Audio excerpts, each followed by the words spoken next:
নমস্কার বন্ধুরা, আমি অনিন্দিতা আপনাদের সকলকে স্বাগত জানাচ্ছি। যারা একটু পেঁপে খেতে পছন্দ করেন না, আজকের ডিম পেঁপের এই ইউনিক রেসিপিটা তাদের জন্য। তার জন্য এখানে দেখুন একটা মিডিয়াম সাইজের পেঁপে তার অর্ধেক পরিমাণে নিয়েছি, আর নিয়েছি হচ্ছে 2টো ডিম। পেঁপের গায়ের খোসাটা ভালো করে আমি ছাড়িয়ে নেব। আর বন্ধুরা বেশ ভালো করে কিন্তু ছাড়িয়ে নিতে হবে। এর সবুজ অংশতে কিন্তু তিতকুটে ভাব থাকে, সামান্য পরিমাণে যদি সবুজ অংশ লেগে থাকে তাহলে তিতকুটে থাকবে, খেতে ভালো লাগবে না।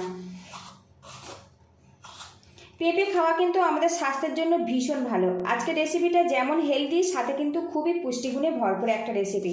পুরো খোসা ছাড়িয়ে ফেরত আসছি। পেঁপের খোসা আমি ছাড়িয়ে নিয়েছি। এবারে ছোট ছোট করে এইভাবে স্লাইস স্লাইস করে টুকরো করে নেব।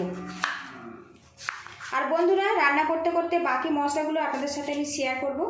ছোট ছোট করে টুকরো করে নিয়েছি। এবারে এইভাবে ছোট ছোট করে টুকরো করে নেব। আর এখানে দেখুন বন্ধুরা, আমি যে পেঁপেটা ব্যবহার করেছি এর মধ্যে কিন্তু কোনো রকম দানা নেই। দানার অংশটা অবশ্যই কিন্তু একটু চেঁচে পরিষ্কার করে নেবেন। একদম ছোট ছোট করে টুকরো করে নেবেন, এতে কিন্তু খেতে অনেক বেশি ভালো লাগবে। এদিকে দেখুন বন্ধুরা, পেঁপেটা আমার টুকরো করা হয়ে গেছে। এবার এটা আমি ভালো করে ধুয়ে নেব। আগে থেকে 2টো ডিম সিদ্ধ করে আমি খোসা ছাড়িয়ে নিয়েছি। এবারে এই ডিমটা আমি মাঝে থেকে কেটে নেব। তো দেখুন কেটে নিয়েছি। বোলের মধ্যে 2 মুঠো পরিমাণে মুসুর ডাল ভালো করে ধুয়ে জলের মধ্যে আমি ভিজিয়ে রেখেছিলাম 10 মিনিটের জন্য। ডালটা কিন্তু ভিজে গেছে। আর এইভাবে ডালটা যদি ভিজিয়ে রান্না করা যায়, খুব ঝটপট রেডি হয়ে যায়। কড়াটা হালকাভাবে গরম করে নিয়েছি। এর মধ্যে 1 চামচ পরিমাণে সরিষার তেল দিয়ে দেবো। আর আজকের পুরো রান্নাটা আমি সরিষার তেল দিয়ে বানাবো।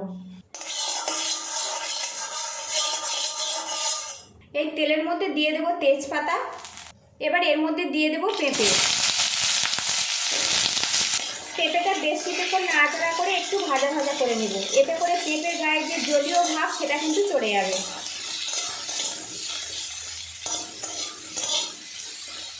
কিছুক্ষণ নাড়াচাড়া করে নিয়েছি। আর এখন দেখুন পেঁপের গায়ে একটা রং চলে এসে, এইভাবে ভেজে নিতে হবে।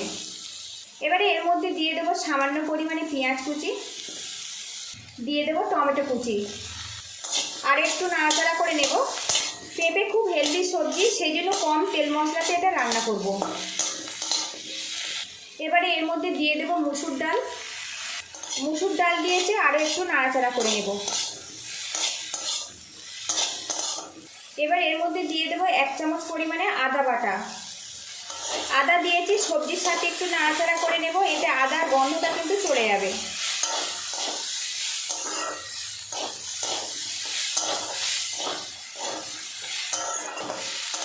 আদা দিয়ে বেশ কিছুক্ষণ নাড়াচাড়া করে নিয়েছি। আদার কাঁচা গন্ধটা চলে গেছে। দিয়ে দেবো পরিমাণ মতো হলুদের গুঁড়ো, সামান্য পরিমাণে ধনে গুঁড়ো, 1/2 চামচ পরিমাণে জিরের গুঁড়ো। গুঁড়ো মশলা দিয়েছি, আর একটু নাড়াচাড়া করে নেব। আর বন্ধুরা, এখানে কিন্তু আমি কাঁচা লঙ্কা দিয়ে রান্না করব, সেই জন্য গুঁড়ো লঙ্কার ব্যবহার করব না।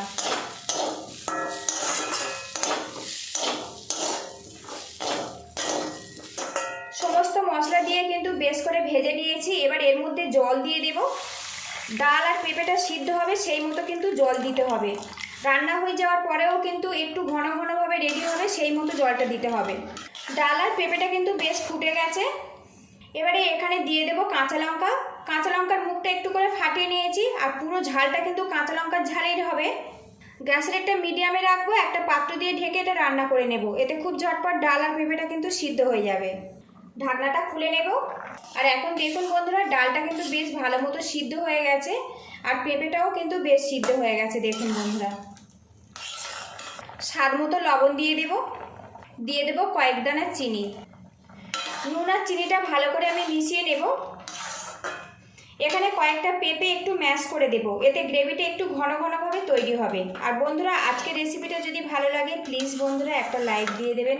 আপনাদের একটা লাইক পরবর্তী নতুন ভিডিও বানাতে কিন্তু অনেকটাই উৎসাহ দেয়। আর চ্যানেলে নতুন হয়ে থাকলে চ্যানেলটিকে সাবস্ক্রাইব করে বেল আইকনটি প্রেস করে আমাকে একটু সাপোর্ট করবেন।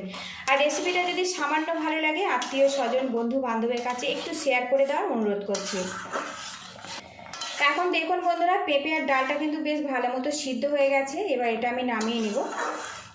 কড়াটা ভালো করে পরিষ্কার করে নিয়েছি। এর মধ্যে দিয়ে দেবো 1 চামচ পরিমাণে সরিষার তেল। তেলটা ভালো করে গরম করে নেব। অনেকে পেঁপে খেতে একটুও পছন্দ করে না। আজকে আমি যে পদ্ধতিতে পেঁপে আর ডিমটা রান্না করছি বন্ধুরা, একবার এইভাবে বানিয়ে যারা খায় না তাদেরকে খাওয়াবেন। তো বন্ধুরা, তারা কিন্তু খাওয়ার পরে বারবার বানাতে রিকোয়েস্ট করবে। এটা এতটাই টেস্টি হয়। আর এটা কিন্তু খুবই হেলদি বন্ধুরা। এই রেসিপিটা কিন্তু একটা পাকেই কিন্তু আপনাদের পুরো লাঞ্চ বা ডিনার রেডি হয়ে যাবে। তেলটা কিন্তু বেশ গরম হয়ে গেছে, সামান্য পরিমাণে হলুদের গুঁড়ো দিয়ে দিলাম, সামান্য পরিমাণে লবণ দিলাম। এবারে এর মধ্যে কাটা ডিমগুলো আমি দিয়ে দেব।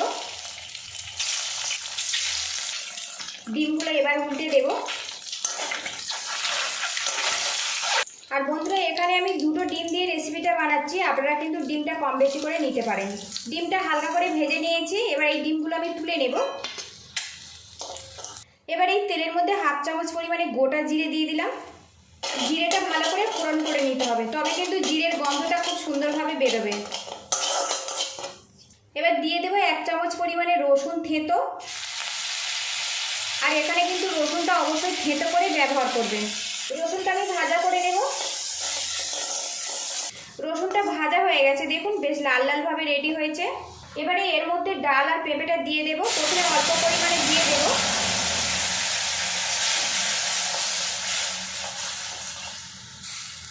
এবারে পুরো ডালটা দিয়ে দেব।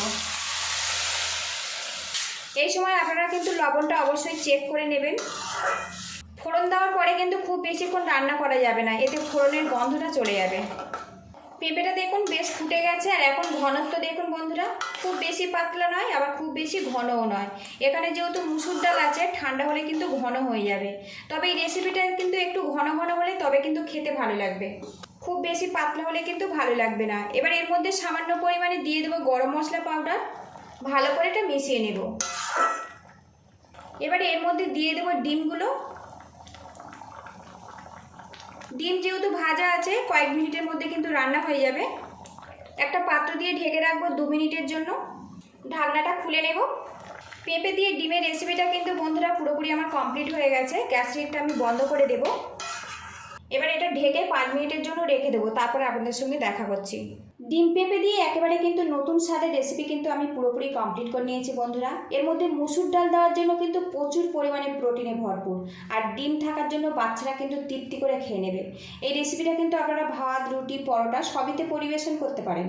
পুরো ভিডিওটি দেখার জন্য অসংখ্য অসংখ্য ধন্যবাদ। ভালো থাকবেন, সুস্থ থাকবেন, দেখা হবে নেক্সট ভিডিওতে।